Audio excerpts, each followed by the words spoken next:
Friends, ఇవాళ వండేది మనం curry అయితే సండే స్పెషల్ మటన్ దోసకాయ కర్రీ.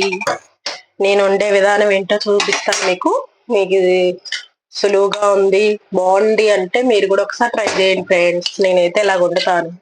కాంబినేషన్ చాలా బాగుంటుంది. కొంతమంది వండుకోరు కానీ వండి చూడండి ఒక్కసారి, వదలరు కాంబినేషన్.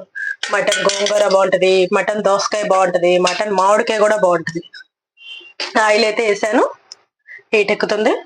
ముందుకు ఈ మసాలా చూడండి. ఈ మసాలాలు ఏమేమి వేసానంటే 2 ఉల్లిపాయలు, ఒక 2 టమాటాలు, చిన్న అల్లం ముక్క, ఒక ఎల్లుల్లిపాయ, 2 పచ్చిమిరపకాయలు. కారం అయితే ఎక్కువ వేయలేదు. ఇది మొత్తం చేసుకుని మసాలా నూరుకున్నా నేను. కొంతమంది కోసేసుకుంటారు, అది వాళ్ళ ఆప్షన్. నేనైతే ఇలాగే వేస్తాను ఫ్రెండ్స్. ఇదైతే ముందు వేపుకుందాం మనం. మసాలా వేసాను, ఇది బాగా వేగనిద్దాం. ఇది వేగినాక ఏదైనా సరే నెక్స్ట్ ప్రాసెస్ లోకి వెళ్ళాలి మనం. దోసకాయ అయినా మటన్ అయినా. కొంతమంది కుక్కర్ లో వండుతారు, నేనైతే ఇలాగే వండుతాను. కాసేపు ఉడికించుకుంటే చాలు, కుక్కర్తో పని కూడా ఉండదు. కొద్దిగా కాసేపు మగ్గనిచ్చి మనం దోసకాయ వేసుకుందాం. మూత అయితే వేసుకుందాం ఇప్పుడు.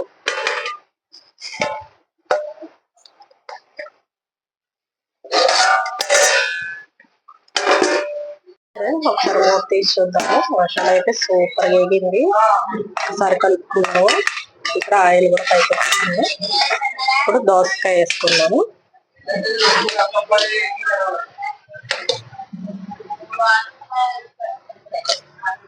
దోసకాయ వేసి కాసేపు మగ్గనిద్దాము.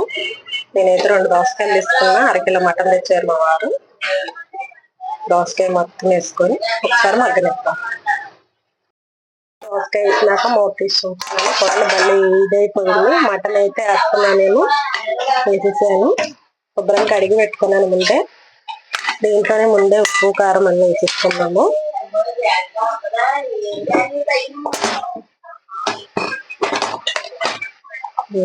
అన్ని వేసేసుకొని నీళ్లు పోసేసుకొని ఒకేసారి పెట్టేసాం అనుకోండి, ఇంకా మనం దీని జోలు ఎల్లక్కలు అయిపోయే వరకు. ఎందుకంటే చాలా సేపు ఉడకాలి కాబట్టి. మటన్ 2 స్పూన్లు వేసాను.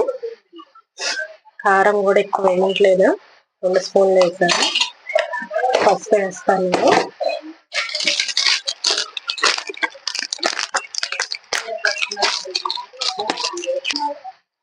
2 గ్లాసులు నీళ్ళు పోసి కలబెట్టేస్తే పొయ్యి మీద పెట్టేద్దాం. మూత అయితే పెడుతున్నాను. నీళ్లు పోసినాక మళ్ళీ తీద్దాం. చూద్దాం. కూర అయితే ఫినిషింగ్ లోకి వచ్చేసింది. 2 గ్లాసులు వాటర్ పోసాక చూసారా ఎంత వచ్చిందో. ఇలా ఉండాలి. చక్క మొక్క బల లేతగా ఉడికిపోయిందండి. సూపర్ ఉంది కర్రీ అయితే. ఒకసారి ట్రై చేసి చూడండి.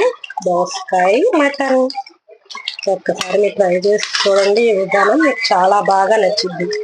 లాస్ట్ ఫినిషింగ్ లో కొత్తిమీర వేసి తీసుకోండి. కూర అయితే అయిపోయింది. Super friends. సబ్స్క్రైబ్ చేసుకోండి ఫ్రెండ్స్. బాయ్.